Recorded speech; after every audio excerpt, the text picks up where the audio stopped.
Tap into the psychology of engagement and more. This is where we talk about life, learning, and everything in between. This is the Lifelong Podcast, a show for those of you who love to ask why. It's because we're marketers. It's because we're coaches. It's because we're change makers.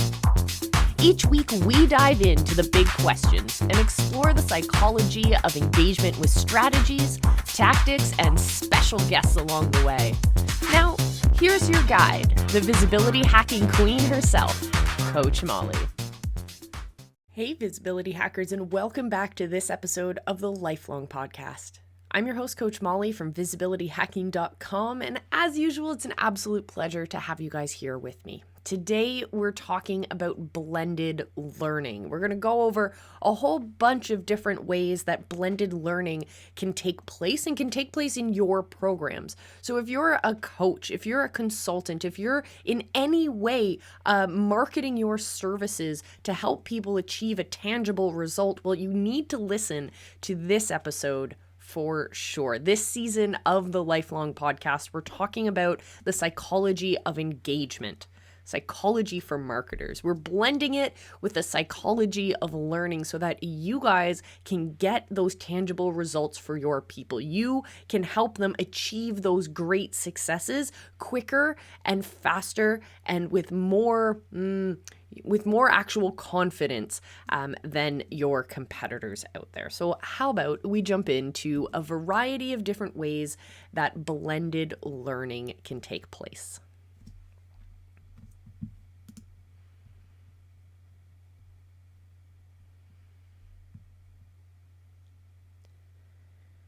In order for blended learning to really be impactful, we need to have three different parts to this triangle. And that first one is making sure that our activities are integrated into our program. So that means we're looking at using a bunch of different tools and strategies and locations and techniques to get those activities integrated into our students' brains. So we're talking about blending our tools that we're actually using.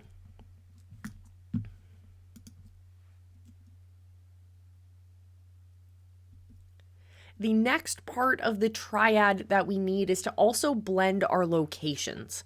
So in a traditional blended learning classroom setting, we would have part of the learning happening online where the students can do that at home on their own, and we'd have part of the learning that would take place in a classroom face-to-face. So when you're designing your digital programs, how are you going to navigate the necessity and the requirement for that blended location? The way that you can do this is by having your students pick that secondary location. The first location of the program is going to be online. You are delivering a digital program. But that second location can be up to the student, where you're not necessarily having that happen face-to-face, but you could have it in a small group Zoom room. That's a different learning modality, a different place. You can also have students pick places and projects that are interesting to their lives, in their communities, in their families, for example, and use those as parts of your projects. That way, they're blending that location as well. And the third part of this triad is to look at opportunities where we can blend the things that students are learning with the actual tangible result, with the work that they are going to be doing in the end. So this is why I love project-based learning, because you're bringing in a project, you're working through all the different questions and problems that would come through that entire project, and you're looking at each of the individual skills. When we're looking at integrating what we're learning with how we're going to use that skill moving forward, we're not only able to get them the tangible result in the first place, like congratulations, you've done this project, but they also understand the why so that they can apply that moving forward, so that it becomes an actual skill that they can market, an actual skill that they're able to fulfill on for their clients as well.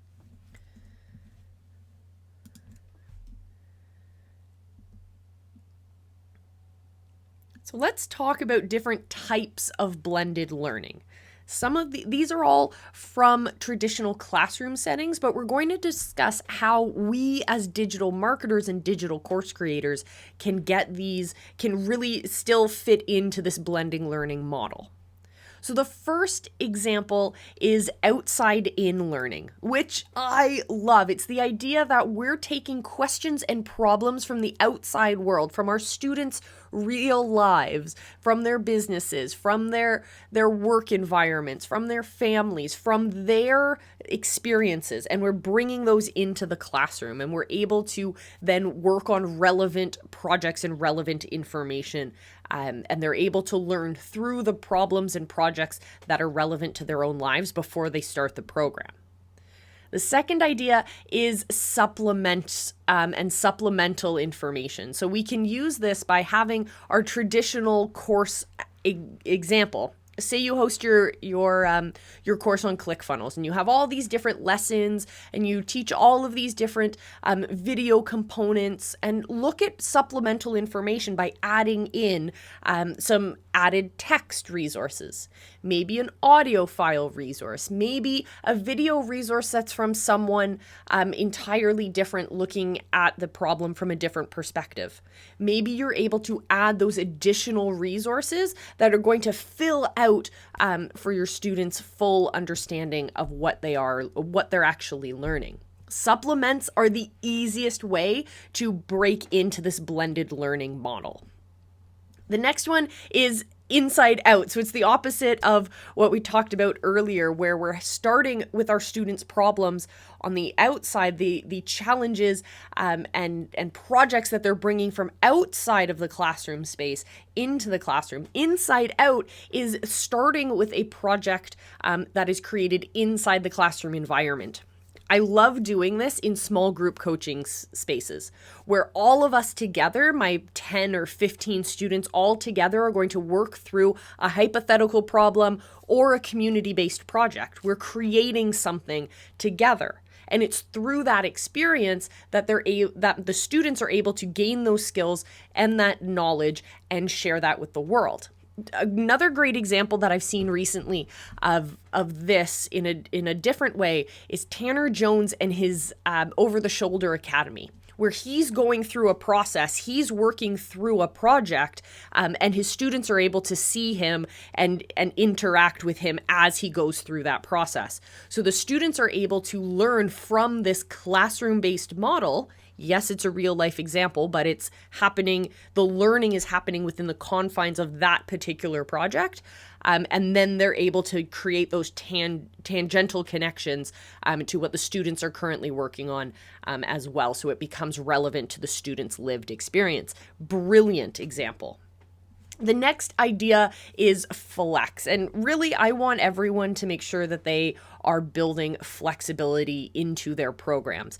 When we are thinking solely in the idea of this is our outline, this is our program structure, we're going to create it, we're going to set it, and then we're going to walk away and forget it, that is the easiest way to create a program that's just going to die. If you don't continuously nurture that environment and allow for that flexibility where each cohort of your students is creating a slightly new rendition of that same program, that's where you're going to see your program, not just your students, but your program will begin to thrive. It's because we're actually giving our students something that's absolutely essential to their success, and that is this feeling of autonomy, the existence of autonomy. We want our students to be able to take control and have a hand in shaping their experience. And if we do that in the most impactful way we can, we're actually allowing a space for our programs to grow and to change. It's not just listening to feedback, it's listening to feedback and actually implementing the things that are going to create a better experience for your current students and for future students. It's amazing, but you have to actually have that as a part of your project. Yeah, you need to actually think about, do I have flexibility here? Are the systems and automations behind the scenes actually allowing me to have that breathing room and to have that flexibility for my students? The next kind of blended learning, the next group of them are fantastic when you're trying to give students a variety of different skills.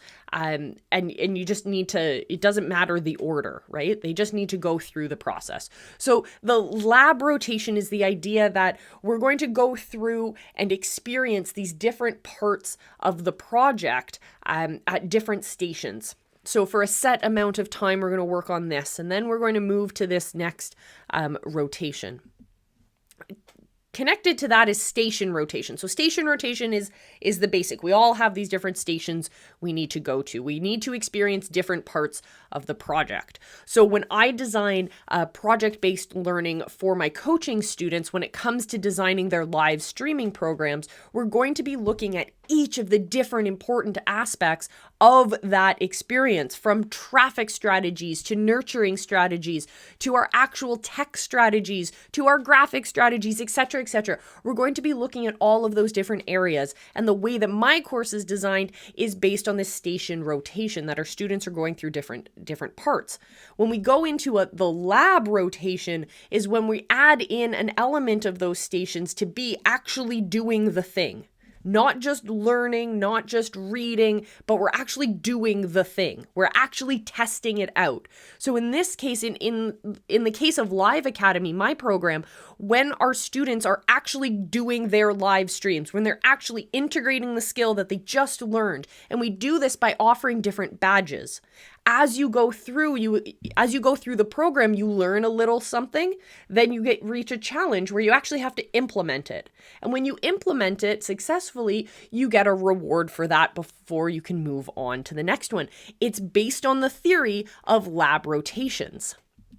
So we also want to look at individual rotations because some students move quicker through programs than others. So when you're bringing on your cohort of students, are you allowing them to go through your program at their own pace, or are you expecting them to stick to a particular schedule?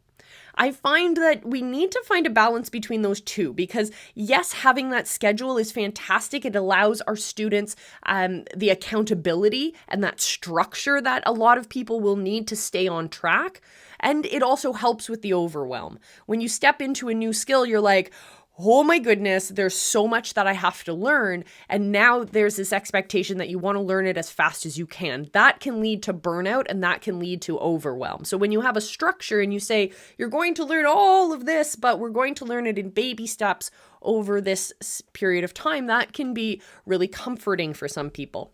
On the other hand, if you are like me, I like to move through things a little bit faster sometimes. I like to work with my own schedule. So if one day or if 1 week I'm having trouble sleeping and I just want to work on whatever this program is for the next, 5 nights, then I can really binge stuff because the next week I'm super busy with client calls, so I won't be able to get to it. Having that flexibility allows for your students, again, to have that kind of autonomy where they're part of the program and they're setting their own destiny. So think about where you are in that balance with your program. We also want to look at self-directed programs.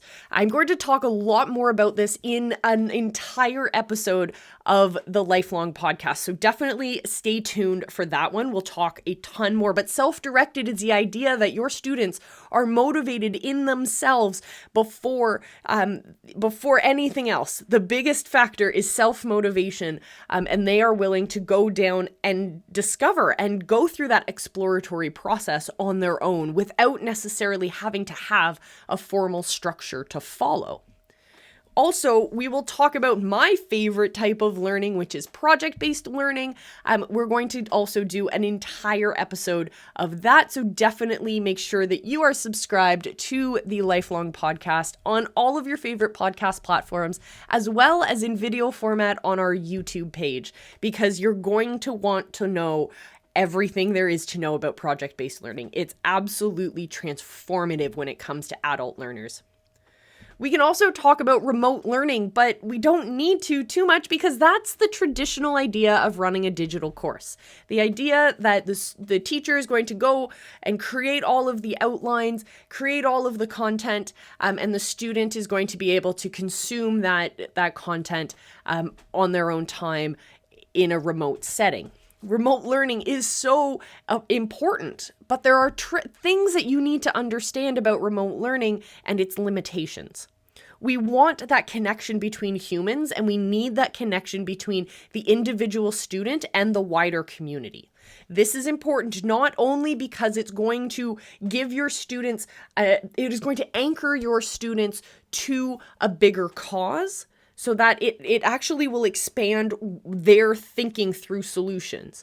And it's also going to connect your students to the people and the spaces around them. It will actually allow them to tap into their own superpowers and help out and make the world a better place. And we have to think about community when we do that. So we need to not think about our students as isolated in their own little space, just as a flesh and blood human in front of a computer terminal. We need to think about how can we build into our programs a space for us to understand that community aspect of where our students are.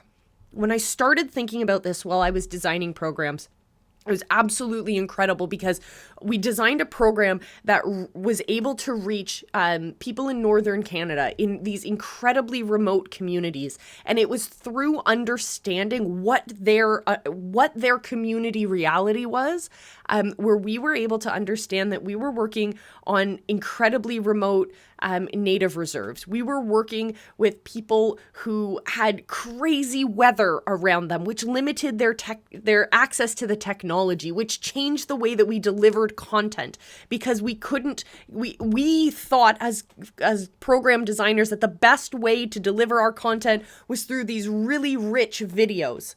But the reality when we started talking to our community members, our students, was that high-res video was not a great option for them, because when it got way too cold, when the snow got way too high, when the winds blew way too much, their internet connection wouldn't be able to actually handle that. And so they ended up missing parts of the program.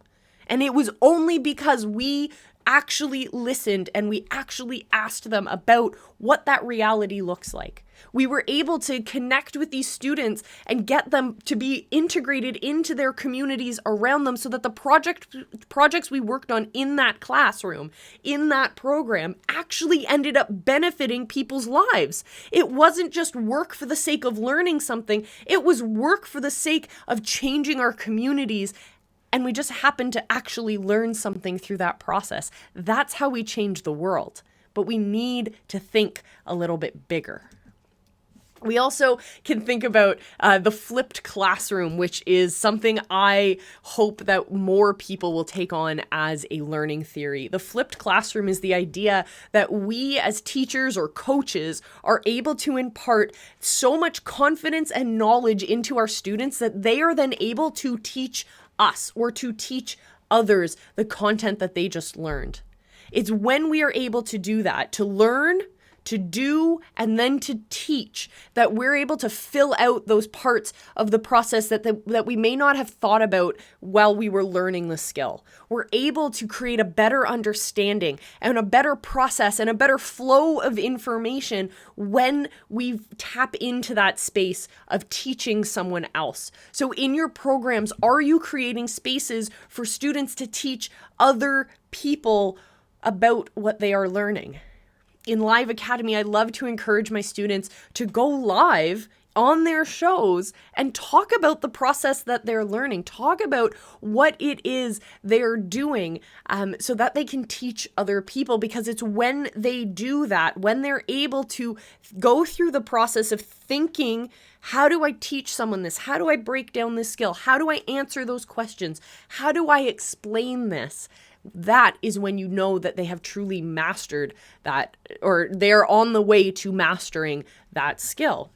And I say that specifically because the next type of blended learning is mastery, and the understanding that once you practice, you're going to fumble, you're going to mess up, but eventually you will get to a point where something that was once really, really difficult suddenly becomes easy.